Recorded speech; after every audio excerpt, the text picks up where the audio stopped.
Hello दोस्तों, नमस्कार। स्वागत है एक बार फिर से आपका अपने यूट्यूब चैनल ज्ञान ऑटोमेशन में। आज हम लोग बात करने वाले हैं इंटरलॉकिंग के बारे में कि इंटरलॉकिंग क्या होता है और इंडस्ट्री में इंटरलॉकिंग का यूज क्यों करते हैं। तो सबसे पहले मैं टॉपिक का नाम डाल देता हूँ कि हम लोगों को सीखना है इंटरलॉकिंग के बारे में, ठीक है। अब इंटरलॉकिंग क्या चीज़ होता है, थोड़ा सा इसके बारे में जानते हैं पहले। मैं मानता हूँ कि आपके पास दो मोटर हैं। ये है मोटर वन और ये है आपके पास मोटर टू, ठीक है। अब इंटरलॉकिंग का मतलब ये होता है कि अगर मोटर वन ऑन है, ठीक है, तो मोटर टू ऑफ रहेगा। या अगर मोटर वन ऑफ है तो मोटर टू ऑन रहेगा। ओके। कहने का मतलब ये है कि अगर एक सिस्टम आपका वर्क कर रहा है तो दूसरा अगर मैं चाह रहा हूँ कि स्टार्ट कर लूँ, तो उस टाइम पे क्या होगा, नहीं स्टार्ट होना चाहिए। या फर्स्ट सिस्टम अगर स्टार्ट है, ठीक है, और दूसरे को मैं स्टार्ट कर रहा हूँ तो उस टाइम स्टार्ट नहीं होना चाहिए। या अगर दूसरा फंक्शन आपका स्टार्ट है, ठीक है, और मैं चाह रहा हूँ पहला स्टार्ट कर लूँ, तो ये स्टार्ट नहीं होना चाहिए। इसी को हम लोग इंटरलॉकिंग बोलते हैं। आप एक बार फिर से दोबारा से समझिए कि आपके पास मोटर वन है और मोटर टू है, ठीक है। इसको मैं मान लेता हूँ मोटर वन है और ये मोटर टू है। अगर मोटर वन ऑन है तो मोटर टू को अगर तुम ऑन करना चाहते हो तो ये ऑन नहीं होगा। या मोटर टू अगर ऑन है और तुम इसको चाह रहे हो ऑन कर लो, तो ये ऑन नहीं होगा। कहने का मतलब अगर एक ऑन है तो दूसरा ऑफ रहेगा। अच्छा, अगर इंटरलॉकिंग की मैं बात करूं तो इंटरलॉकिंग दो तरीके से होता है, ठीक है। इंटरलॉकिंग की अगर मैं बात करूं, इंटरलॉकिंग की, तो ये दो तरीके से होता है। पहला तो ये होता है कि हम लोग रिले का यूज करके करते हैं, और दूसरा जो होता है हम लोग यूज करते हैं कॉन्टेक्टर का, ठीक है। कॉन्ट्रैक्टर का ये तो बात हो गई आरएलसी सेक्शन की। अगर मैं वहीं पर बात करूँ पीएलसी, तो जब आगे मैं पीएलसी के बारे में बताऊंगा तो फिर हम उसमें भी पढ़ाएंगे कि पीएलसी में इंटरलॉकिंग कैसे होता है, ठीक है। तो अभी हम लोग समझेंगे आरएलसी इंटरलॉकिंग के बारे में। और इसमें जो टॉपिक हम लोग को समझना है वो समझना है रिले से, ठीक है। तो मैं यहाँ पे टॉपिक का नाम डाल देता हूँ इंटरलॉकिंग बाई रिले, ठीक है। Interlocking by relay. हम लोग रिले से इंटरलॉकिंग सीखेंगे। लेकिन अगर रिले से इंटरलॉकिंग सीखना है आपको तो आप सबसे पहले रिले के बारे में जानोगे कि रिले क्या होता है। तो मैं थोड़ा सा बताना चाहूंगा कि relay is a electromagnetic switching device बोल सकते हो आप, ठीक है। Electromagnetic switching device. अब ये काम कैसे करता है। एक्चुअली इसके अंदर एक कॉइल होता है। तो क्या होता है कि जब हम कॉइल में सप्लाई देते हैं तो इसके अंदर कुछ टर्मिनल्स होते हैं जो एनओ से एनसी बनते हैं। अगर मैं इसके इंटरनल कॉन्फ़िगरेशन की बात करूं तो रिले का इंटरनल कॉन्फ़िगरेशन कुछ ऐसे होता है कि जैसे ये क्या होता है, ये रिले का कॉइल होता है A1 और A2, ठीक है। अब जैसे ही आप इस कॉइल में सप्लाई देते हो तो ये क्या होता है, ये एनर्जाइज होता है, ठीक है। इसके साइड साइड में क्या होता है कि मैग्नेटिक फील्ड जनरेट होता है। क्या होता है कि रिले के अंदर ये एक टर्मिनल होता है ऐसे, और एक ऐसे टर्मिनल होता है ऐसे। ये जो टर्मिनल है जो इस साइड और इस साइड मूव कर सकता है इसको बोलते हैं कॉमन। और ये टर्मिनल जिससे कनेक्ट है उसको बोलते हैं एनसी। और जो टर्मिनल खाली है उसको बोलते हैं एनो। ये तो हो गया मेरा 5 पिन का रिले, ठीक है। ये तो हो गया 5 पिन का रिले। और इसकी कॉइल में जिस टाइप का रिले होगा उस टाइप की हम सप्लाई देंगे। अगर मानता हूं कि ये एसी रिले है तो एसी सप्लाई देंगे, और अगर डीसी रिले है तो डीसी सप्लाई देंगे, ठीक है। ये तो बात हो गई 5 पिन की। लेकिन अगर यहीं पे मैं 8 पिन रिले की बात करूं तो क्या कुछ इसमें चेंजिंग नहीं होगा। बस सिर्फ और सिर्फ इसमें आपकी एनओएनसी और कॉमन की टर्मिनल बढ़ जाएगी। अब मैं आपको एक पॉइंट वाली बात और बता देता हूँ कि कितने भी पिन की रिले हो, आपका जो कॉइल होगा सप्लाई देने के लिए ना, वो एक ही होगा। A1 A2 जो होगा वो सिर्फ एक ही होता है। और क्या बढ़ेगा इसमें, इसमें सिर्फ आपका कॉमन, जैसे पहले एक कॉमन एक येनो एक एनसी था, अब क्या होगा एक कॉमन और बढ़ जाएगा, और एक एनसी एक येनो और बढ़ जाएगा। इसको आप बोल सकते हो NC2, और इसको आप बोल सकते हो येनो टू, इसको आप बोल सकते हो NC1, और ये हो जाएगा येनो वन, और ये हो जाएगा कॉमन वन, और ये हो जाएगा कॉमन टू। अच्छा, ये तो हो गई पिन। लेकिन रिले में क्या होता है, कुछ नंबरिंग दिए रहते हैं, पिन के नंबर दिए रहते हैं। तो जो A1 A2 है इसको हम बोलते हैं 13 नंबर और 14 नंबर। जो कॉमन वन है ये होता है 9 नंबर, ठीक है। और जो कॉमन टू है ये होता है 12 नंबर। जो एनो वन है ये होता है 5 नंबर। जो एनसी वन है ये होता है 1 नंबर, ठीक है। और जो एनो टू है ये होता है 8 नंबर, और जो एनसी टू है ये होता है 4 नंबर। ये रिले की नंबरिंग होती है। अब इसी रिले को यूज करके हम लोग क्या करते हैं, इंटरलॉकिंग करते हैं, ठीक है।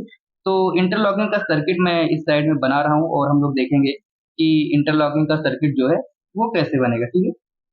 तो इंटरलॉकिंग की सर्किट के लिए हम लोग क्या करेंगे कि इधर साइड में देखो, जैसे अगर आप काम कर रहे हो, ठीक है, तो कहीं ना कहीं से आपकी लाइफ सप्लाई आएगी, ठीक है, कहीं ना कहीं से आपकी लाइफ सप्लाई आएगी। तो मैं इधर बिल्कुल फ्रेश बना दे रहा हूँ इंटरलॉकिंग का डायग्राम आप लोगों का बैक साइड में, ठीक है।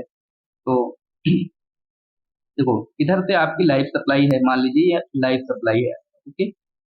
अब अगर आपके पास एक मोटर होता और मैं बोलता कि इस मोटर को आप स्टार्ट करने के लिए एक सर्किट बनाओ, तो आप क्या करते? यहाँ से लाइफ सप्लाई लेते, एक स्टार्ट पुश बटन लगाते, ठीक है। उसके बाद में फिर आगे चलते आप। उसके बाद में अभी आप ये मान लेना कि इधर ज्वाइंट है, ठीक है। अभी ये मान लेना कि ये जो बीच में मैंने ब्लैंक छोड़ा है ये जुड़ा हुआ है। उसके बाद में यहाँ पर आपका A1 और A2 हो जाता है। ये आपका A1 और A2 हो जाता है। ये किसका हो जाता है A1 A2? ये रिले 1 का हो जाता है, ठीक है। और इधर आप न्यूट्रल दे देते और यहाँ से आप क्या करते, एक मोटर लगा देते इस पर, ठीक है, M1। ये आपका मोटर 1 हो जाता है। और जैसे एक रिले मैंने बोला था कि रिले के कितने टर्मिनल होते हैं, तो रिले का जो 9 नंबर और 5 नंबर होगा उससे हम लोग क्या कर देते, 9 नंबर और 5 नंबर, ये किसका है? ये रिले 1 का है। यहाँ पे मैं लिख दे रहा हूँ कि ये रिले 1 का है, ठीक है। अगर ये पॉइंट अभी ज्वाइंट होता तो जैसे ही आप स्टार्ट पुश बटन को प्रेस करते वैसे ही सप्लाई यहाँ पहुंचती और रिले 1 से मोटर 1 ऑन हो जाता, ठीक है। ठीक इसी प्रकार से अगर दूसरा पंप होता तो उसके लिए भी हम वही करते, एक स्टार्ट पुश बटन लगा देते, यहाँ पे ये हो जाता 9 नंबर और ये हो जाता 5 नंबर, ठीक है। और उसके बाद में आप आगे चलते और उसके बाद में यहाँ पे A1 A2 होता आपका, ठीक है, ये होता है A1 और A2 और यहाँ पे आप इसको न्यूट्रल देते। ये 13 नंबर और 14 नंबर है A1 A2 और ये किसका है? ये रिले 2 का है। और यहीं पे आप एक मोटर लगा देते, मोटर नंबर 2, ओके। इतना करने के बाद में अब करना क्या है, अगर आप यहाँ से स्टार्ट पुश बटन दबाओगे तो ये पंप चल जाएगा, यहाँ से दबाओगे तो ये पंप चल जाएगा। लेकिन अभी आपको करना क्या है कि अगर ये वाला मोटर ऑन है तो ये वाला ऑन नहीं होना चाहिए, सेकेंड वाला, या सेकेंड वाला ऑन है तो फर्स्ट वाला ऑन नहीं होना चाहिए।